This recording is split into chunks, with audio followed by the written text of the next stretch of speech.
add and subtract several numbers. A check register can be used with smaller businesses.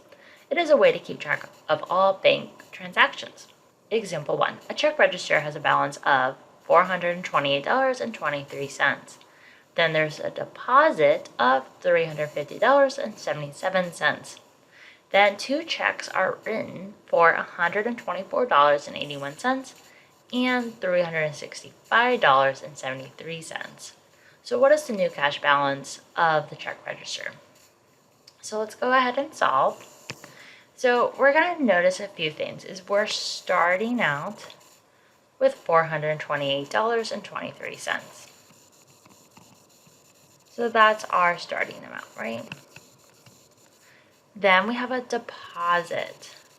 Well, deposit actually means, right, we're increasing the amount of money, right? We're adding to it.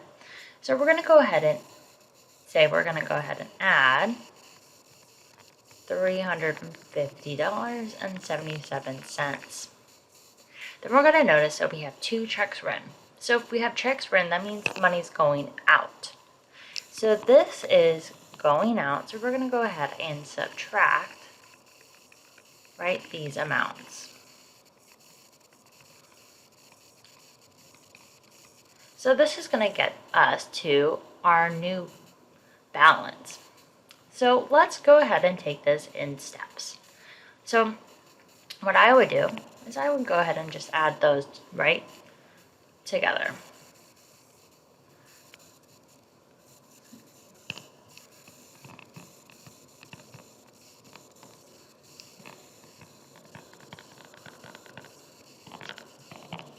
Three plus 7, 10, carry the 1.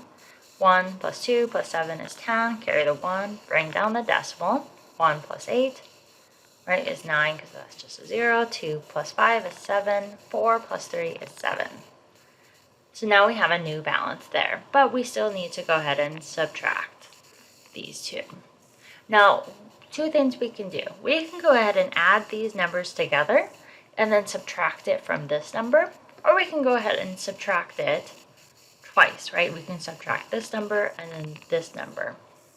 So let's go ahead and just subtract each one. So if we take this, right, we have minus, right,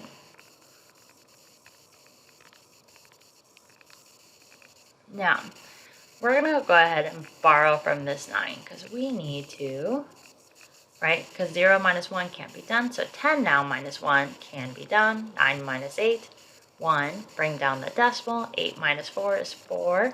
7 minus 2 is 5. 7 minus 1 is 6. So now we've done that. So now we can go ahead and just subtract this one. So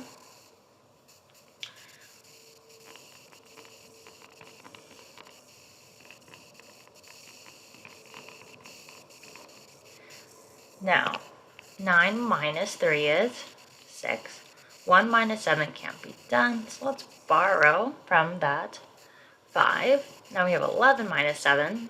That would be 4. Now we have a decimal. 4 minus 5, right, can't be done, so we need to go ahead and borrow. So now we have 14 minus 5, so that's 9. 3 minus 6 can't be done, so we need to go ahead and borrow. 13 minus 6 can be done, and that's 7. 5 minus 3 is then 2.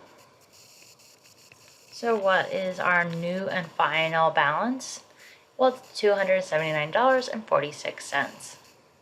Now let's go ahead and do the next example. So example 2, a check register has a balance of $764.23. Then there's a bank statement showing an interest of $2.01 credited to the account and a $3.84 service charge that is charged against the account. So what's the new cash balance of the check register? So once again, we have a starting number. Then we get, right, an interest credited. So we'll indicate that with the green. But then there's a charge. So that means we're going to go ahead and subtract. So starting number, right, plus the money that's credited to the account, so plus $2.01. And then we're going to go ahead and subtract the 384. So let's go ahead and work through this problem.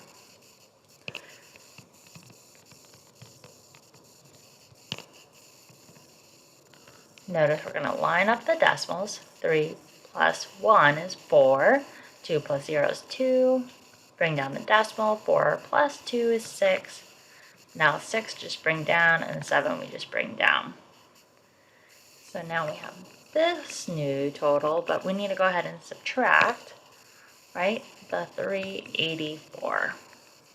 4 minus 4, 0. 2 minus 8 can't be done, so we borrow. 12 minus 8 is 4. Bring down the decimal. 5 minus 3 is 2. Bring down the 6, and then bring down the 7. So what's our new total? Well, $762.40.